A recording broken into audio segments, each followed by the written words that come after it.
Hi everybody. In this lesson, we're going to discuss how to confirm your trend lines with a line chart. So, looking at gold currently, I scoped this out and this appears to be a perfect situation. So as we can see, this area here, it's not very good for supports and resistance and trend lines and stuff. So you can see like it's not really working out. I mean, maybe that, maybe not. It's hard to say. Maybe this, maybe that. Who's to say? It's only got two bounces no matter which way we look at it. So it's not very solid. What we do know is if we back up a little bit, if we zoom in a little bit, we can see there is a sort of trend line happening here. Now, we've discussed this in the past in other videos and in the course, where you would draw your trend line from the top peak into the next peak at the top of the wicks. However, this is actually not the true line. So looking at this situation here on this chart, we see there's on the bottom 1 and 2 bounces, and at the top there's only 1 or 2 bounces, and we need 3 bounces to make a trade. However, sometimes, not always, but sometimes you can look at the line chart to help you confirm these lines and to see how many bounces are actually on the support or the resistance. So we're going to switch this chart to the line chart, and now we got a whole different view. And our view shows that there is actually a bottom perfectly right there. See, 1, 2, maybe 3, 4 bounces. And on the top, you see it was way up there. It actually is way down here. And now, when we come back, you see I turned it to line chart. I can clearly see this at the bottom. This is a descending wedge. We can clearly see that. So go back to the chart section here, turn it to the candlestick, and there's our true line.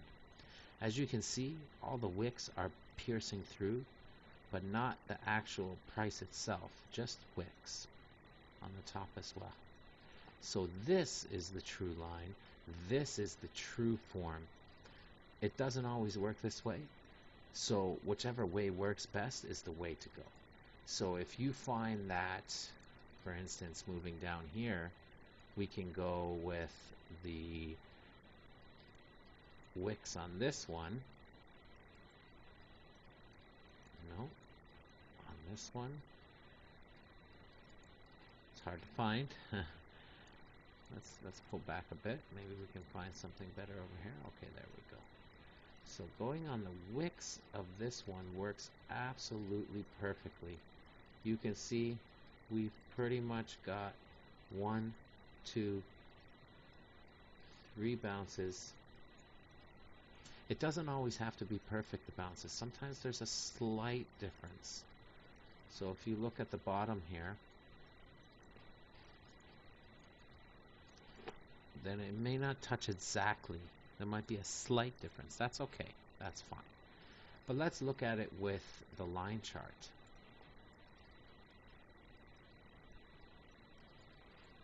So we can see that our line is actually very accurate. And there's 2 bounces there with the line. But looking back, after you switch back, you can see there's 3 bounces. So that's the trick too. If you're in the line chart, you can clearly see 1 bounce, 2 bounce. There's only 2 bounces. But if you come back to the candlestick and you see more, then that does count as another bounce. So this is actually 1, 2, possibly 3, 4 bounces off of this trend line. This is the key support for this hourly chart. This is the minor support, key and minor. If this breaks, it should come back and test this bottom line. If this breaks, well, then we'll probably come to this next valley right here. So in turn, it really is a good tool or a good option to use the line chart to confirm your lines. So one last look at it, just so it's well understood. We could possibly just come up, let's do this one right here, this little minor trend line here. We can see there's nice formation right here. This is actually pretty good of a form. Moving back to candlestick, and you can see, look at that, the wick went right through. You see how the break actually happened down here? If you had a bought here, you would have made this whole thing. However, had you have waited for that, now that was still a line. You see it gave resistance. When this broke up,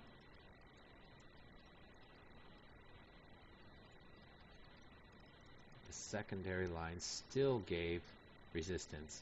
However, all it really did was slow it down. So the key part of the break was right here on the close. And again, it's not always like that. So we could make a line right here too. And you can see for this one, it probably looks better to go with the wicks. Maybe. It's hard to say. Hard to say what was what. At the time, we would have drawn from here to here. That would have failed. Then we would have drawn to here. And that seemed to fail. Then we would have went there. And that seemed to fail. And we would have went there. And that looked like it held, but it pierced through the line up here. So maybe you would have got stopped out. So moving over to the line chart, now it's again a whole different thing here. So what I'm thinking it is more like something like that. And you can see once it broke through, it came up, it tested the line, it didn't actually go through the line and then continued down. So moving back to the candlestick, and that's our true line. You see why it's important that you most of the time trade off of the wicks?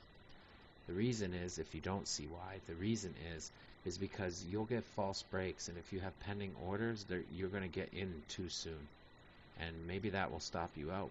That's a fairly big move to some. It's small to me, but for some that might be a problem, and your emotions might be running pretty badly once it's getting up here. So trade off the wicks. If you had traded this wick here, you still would have had an up push and a little scare originally, but not as much. Okay, I think that covers everything when it comes to using the line chart to confirm our lines, our trend lines, and our support and resistance lines. So I hope this helps, and if you all have any questions, you can always ask me. So have a great day.